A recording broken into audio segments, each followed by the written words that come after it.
Evening everyone. I just wanted to welcome you again across my page if you've come across my page. I just wanted to talk about the people that were sitting around the table, um, part one. So I'm going to upload all these videos in parts, of course, and I will talk about the impact of the trauma that it had on our family,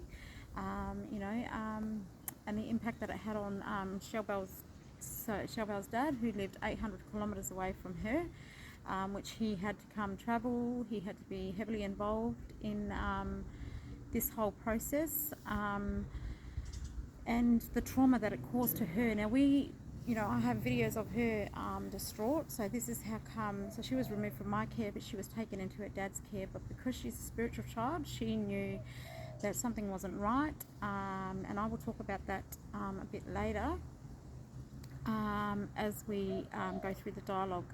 And I'll also talk about the catalyst of the person that the people that were involved in this. So the person that was the so the person that I almost lost my life to, his name was Mark Storr. So I will talk about him because he was the catalyst for the reason. There was a hidden reason why my family was used as pawns. It was to the extent because they were trying to build a case against this person because of his ex. She had pending charges and everything against him prior to me being in this situation. So I will speak about the whole scenario. So I'm just at the time there were certain things that I couldn't disclose to the police, but this is my story, my truth, and now I'm an open book, and I will disclose everything. So, and this also talks about like it also talks about how can I say it, the impact it had on us financially as well as a family, the trauma and the aftermath. So it's the severity of the trauma is the first lot of the fighting, the protecting, because we're trying to protect and save this child. But there was a higher reason why I had to go through that, is to be able to reveal that she was kept in the system with no court orders for 4.5 years. We would have never known that, honestly, like to the point of no return. But what I wanted to talk about was that whole catalyst for my business as well, so that the framework around all this stuff is in regards to my business. But there's that trauma, and then there's the darkness and the aftermath, and that's where I will talk about and bring to talk about that as well, because my business is about transforming yourself into how can I say it, it's about, for me, something happened on the weekend, so I'm having to go back and do my deep healing stuff, and this is the catalyst. I have never spoke about the trauma and everything that I endured that year. So that was through that whole 365 days. I was subject to 2 narcissistic very situations, and I lost my dearest brother under very extreme circumstances, and I still I don't think I have really processed that grief as much.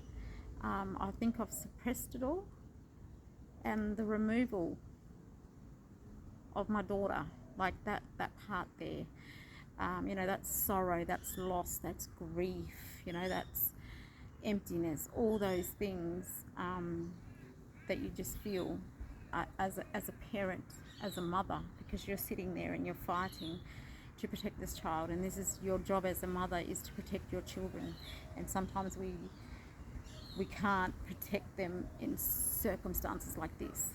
But the catalyst for it all was honestly, to be able to build a case against someone, and we was the pawn, our family was the pawn, and we were the victim here, you know. And if I didn't have, you know, my baby's dad, which is my ex, on my support, he made the hugest difference, you know. He travelled for her, he was just the catalyst, you know, the strength. He was a strength to me, you know.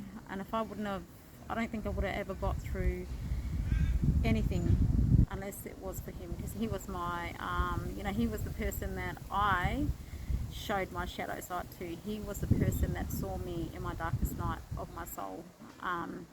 I had very minimal support in Sejuna. You know, my family gave me minimal support, and the community did not know what was happening. So it was, he would have seen me in 50 different shades, 50 different millions of lights and darkness. And, you know, we walked together to protect this child. And at the end of the day, if it wasn't for him, I probably would have just collapsed, because I had no support system. And he was absolutely, you know, just that backbone for me at that time. You know, and that was 2 years ago, and we had been separated for 4.5 years now, and I've had to really appreciate the fact that what he's done for our family, what he's done for Shelbel, and I can't take that away from him. But what I can say is, you know, this is the new journey and the new path that I'm on now, and she will be now living in Adelaide, and we will be doing things together, and we will be enjoying, she will have, you know, she's very free-spirited, my daughter. You know, she's she loves to pray, she loves to meditate, she loves all these things, and she embraces every aspect of who she truly is. So we're looking forward to our new beginning here in Adelaide.